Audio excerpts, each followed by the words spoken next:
শুক্রবার বিদ্যাসাগর বিশ্ববিদ্যালয়ের বি.এন. শাসমল হলের নবীকরণ উদ্বোধন এবং পাবলিক হেলথ ম্যানেজমেন্ট বিষয়ক অ্যাডভান্স সার্টিফিকেট কোর্সের আধুনিক সূচনা অনুষ্ঠিত হল। অনুষ্ঠানে প্রধান অতিথি হিসেবে উপস্থিত ছিলেন কেন্দ্রীয় শিক্ষা এবং উত্তর পূর্বাঞ্চল উন্নয়ন প্রতিমন্ত্রী ডাক্তার সুকান্ত মজুমদার। এছাড়া উপস্থিত ছিলেন বিদ্যাসাগর বিশ্ববিদ্যালয়ের উপাচার্য অধ্যাপক দীপক কুমার কর সহ বিশ্ববিদ্যালয়ের বিশিষ্ট অধ্যাপক এবং অতিথিবৃন্দ।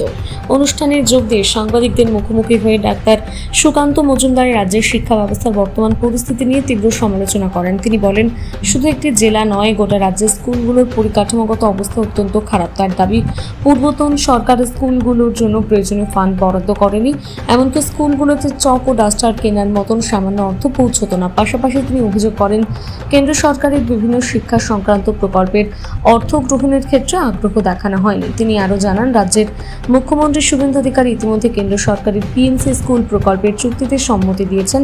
এর ফলে প্রতিটি ব্লকে অন্তত 2টি করে স্কুল নির্বাচন করা হবে এবং সেই স্কুলগুলো পিএমসি প্রকল্পের আওতায় ফান্ড পেয়ে নিজেদের পরিকাঠামো উন্নত করতে পারবে। শিক্ষাক্ষেত্রে ভবিষ্যৎ পরিকল্পনা প্রসঙ্গে ডাক্তার মজুমদার বলেন, পূর্ণাঙ্গ মন্ত্রিসভা গঠনের পর সরকার শিক্ষা ব্যবস্থার উন্নয়নে বিশেষ গুরুত্ব দেবে।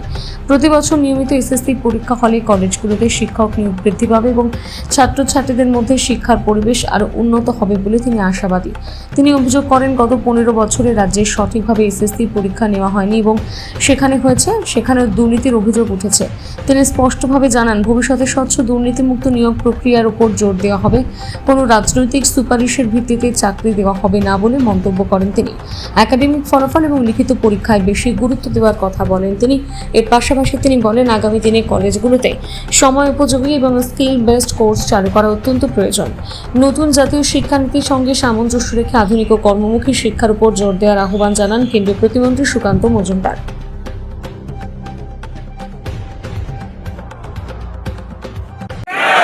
भारत माता की भारत माता की সবাইকে নমস্কার। আজ বিদ্যাসাগর বিশ্ববিদ্যালয়ে আসার যে সৌভাগ্য আমার হয়েছে, সেই সৌভাগ্যের জন্য প্রথমেই আমি আমার এই বিশ্ববিদ্যালয়ের সম্মানীয় উপাচার্য প্রফেসর দীপক কুমার কর মহাশয়কে ধন্যবাদ জানাবো, কারণ তিনি আমন্ত্রণ না করলে আমার পক্ষে এখানে আসা সম্ভব ছিল না। Like to thank the whole fraternity of this university, because as per university rules and regulation, the thing is that it is a certificate course. Our university is an autonomous organization. It does not require any kind of permission from the above, that is the government. Only the EC and the other bodies formed democratically is equipped enough to give the permission of this kind of certificate course. So I would like to thank once again the whole fraternity of this university, because they have taken a good decision to initiate this kind of course. And आज मुझे और भी एक मौका मिला कि आज वीरेंद्रनाथ शासमल, जिन्हें देशो प्राण बोला जाता है, क्यों बोला जाता है कि सारी जिंदगी जिन्होंने अपनी देश के लिए फ्रीडम फाइटर सिर्फ नहीं रहे, उसके साथ साथ देश की बेहतरी कैसे बने, उसके लिए उन्होंने काम किया। तो आज उनके नाम से आज इस हॉल का डिजिटल उद्घाटन करने का मौका या सौभाग्य मुझे प्राप्त हुआ, इसलिए भी मैं अपने आप को भाग्यशाली सौभाग्यशाली मानता हूं। ये बहुत बड़ा, मेरे लिए तो बहुत बड़ा सौभाग्य की बात है। आज विद्यासागर जी के नाम से ये जो विश्वविद्यालय है, जो बंगाल के हैं, तो जानते हैं उनका अवदान, उनका कंट्रीब्यूशन क्या है। And from our childhood when we have started our study in Bengali, so we all studied Borno Porichoy.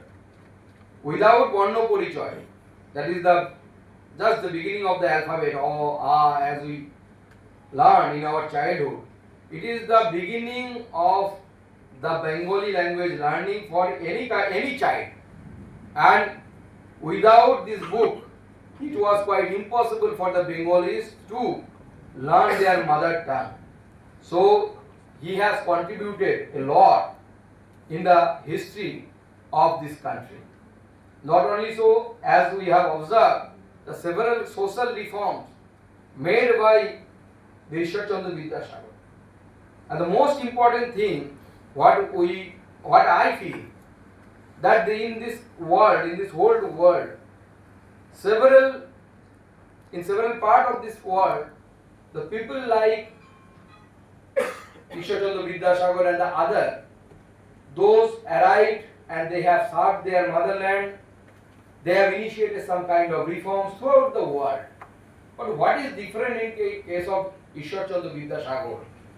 That is, he never compromised in his life. Once upon a time, when his mother asked him to come to the village, he, at that time, it was a rainy season. The people of Bengal don't know the story. He crossed the Damodar, I think, at that time, during the flood situation. But when even his mother became a barrier between his ideology and his understanding, at that time during the widow marriage, he opposed his mother. Even he did not compromise with his own son and always remain in his own path. He left everyone and spent his last days, now it is in Jharkhand, with the Adivasis and treating them with the homeopathy. And Vidyasagar, Ishwar Chandra Vidyasagar is famous there as a homeopathy doctor, because at that time medical facilities were not available with the জেলার বিভিন্ন স্কুলগুলোর অবস্থা খুবই খারাপ। এই নিয়ে বারবার মানুষ প্রশ্ন তুলেছে, আপনাদের এখন সরকার হয়েছে, সেই স্কুলগুলোর কি হবে? শুধু এই জেলার নয়, পশ্চিমবঙ্গের প্রত্যেকটি প্রান্তের স্কুলগুলোর অবস্থা অত্যন্ত খারাপ।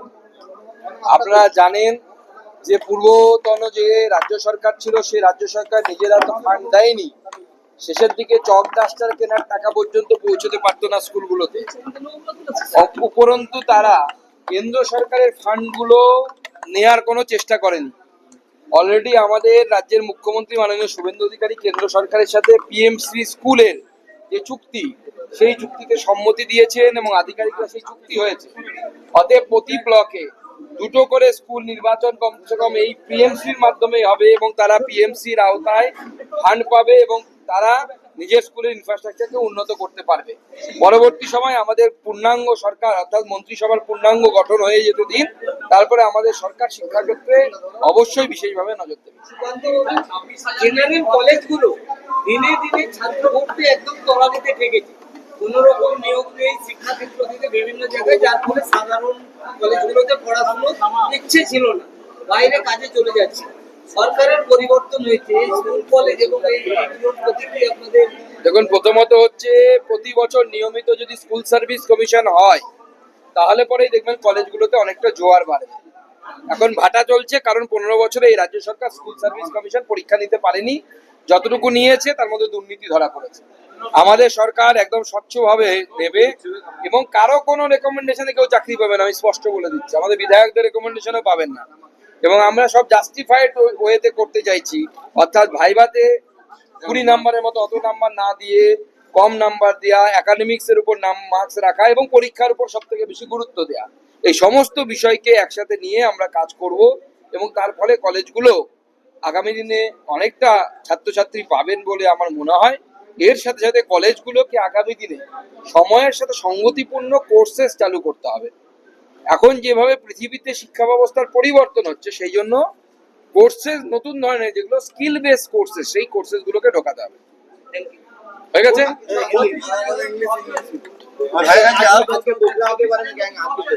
देखिए, आज विद्यासागर विश्वविद्यालय में यूनिवर्सिटी में